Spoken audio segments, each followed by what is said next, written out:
Hi everyone, my name is Christy Glavin and my presentation is going to be on how early detection and screenings help prevent malignant hyperthermia in the PACU. So back in the day, before malignant hyperthermia was considered a true complication, the mortality rate was about 70 to 80%, but now that it's pretty well researched, the mortality rate is around 5%, which is pretty significant difference, which is good.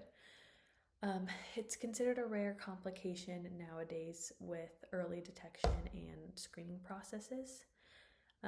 Overall, it is genetic. It is considered to be a dominant trait, but it's hard to diagnose without specific exposure to a triggering agent or specific genetic testing.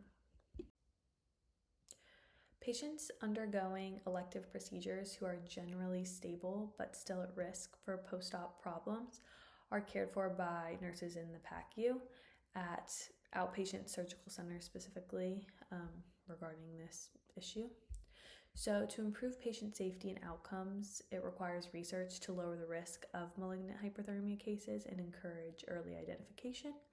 In order to do that, the nurses need to recognize the early warning signs, which includes a rise in end-tidal CO2 with increased ventilation, tachycardia, rise in the patient's body temperature, skeletal muscle rigidity, and there's a couple others, but those are the main ones.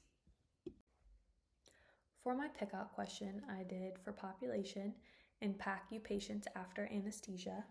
For I intervention, I did does the use of evidence-based screening and early detection protocols, C comparison, compared to routine monitoring, O for outcome, improve early recognition and prevention of malignant hyperthermia, and then T for time during the post-op recovery phase.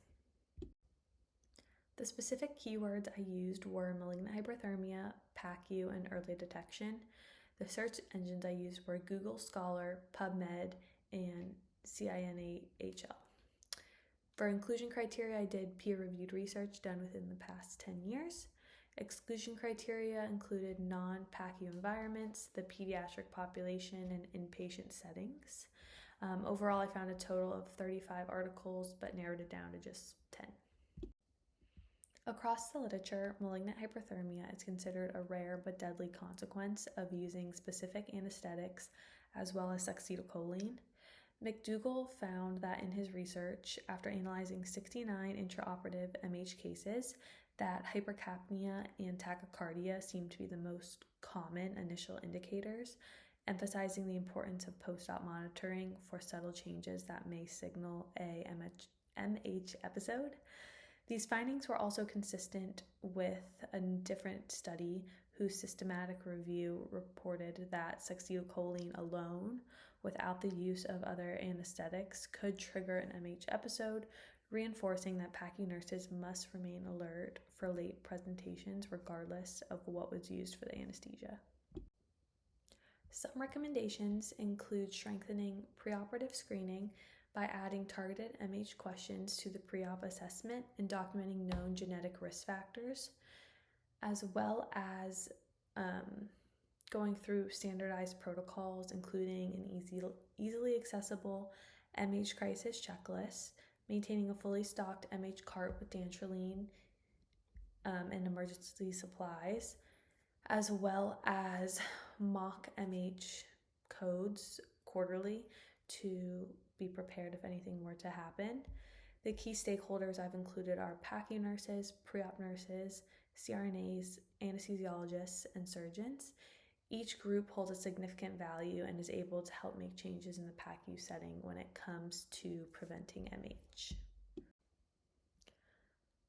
The change model I chose is the Johns Hopkins Nursing Evidence-Based Practice Model. I identified it as most consistent with my institution's organizational structure and my own personal cognitive process. I believe that this matches my cognitive style because I work best with organized, linear frameworks that allow me to break a complex issue into a more defined stage. So overall, it just complements my structured decision making, and aligns with my own preference for clarity, organization, and evidence-driven problem solving, leading me to pick this specific model. When evaluating my EBP change of minimizing malignant hyperthermia cases in the PACU, there are a couple outcomes I would look at and include. The three being: 1, clinical improvement, which is early recognition and the incident rate of MH episodes. 2, process improvements, which include screening and pre-op for personal or family history of MH and the completion of MH trainings. And 3rd would be patient outcomes. This would show if the patient had good outcomes based off the suggested EBP changes and if it truly helped with the research and interventions provided. I would use the electronic health record system to look at the amount of people who answered yes to having a history of MH or family history and look to see if they've had an MH episode before the procedure they're going for currently. I also would send out a survey and do post-op phone calls after the procedures to see if there were any complications with anyone who answered yes for having a family history of MH, no matter if they had an episode during that current procedure or not. If they did, I would dive deeper into the incidents and see what interventions were used and what could have been done to prevent it. But overall, I just want to see how family history and actual MH episodes go hand in hand. For data collection, I would use a ANOVA test. This would help measure the interventions used to prevent the occurrences of malignant hyperthermia by comparing 3 different interventions used to see if there were any significant differences between each specific intervention.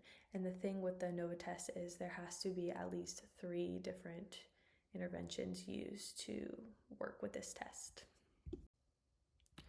For internal dissemination, I would share my results with my PACU manager, as well as present it at the next work meeting to all the PACU staff and send research to the quality improvement team to see if this can be implemented into our daily practice.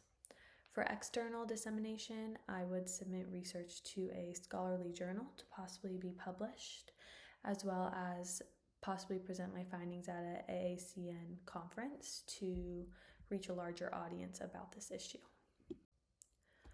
Overall, looking at research and the interventions implemented, to prevent cases of MH, PACU nurses should be aware of the early warning signs of malignant hyperthermia.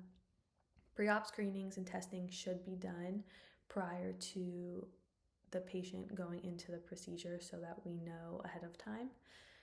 Dantrolene should be readily available at all times, and mock MH codes should be conducted quarterly so that if one were to occur, the nurses and staff can tend to the patient very quickly and know exactly where everything is. These are all my references I used in this presentation. I hope you enjoyed learning a little bit on how to prevent malignant hyperthermia in the PACU, and thanks for watching.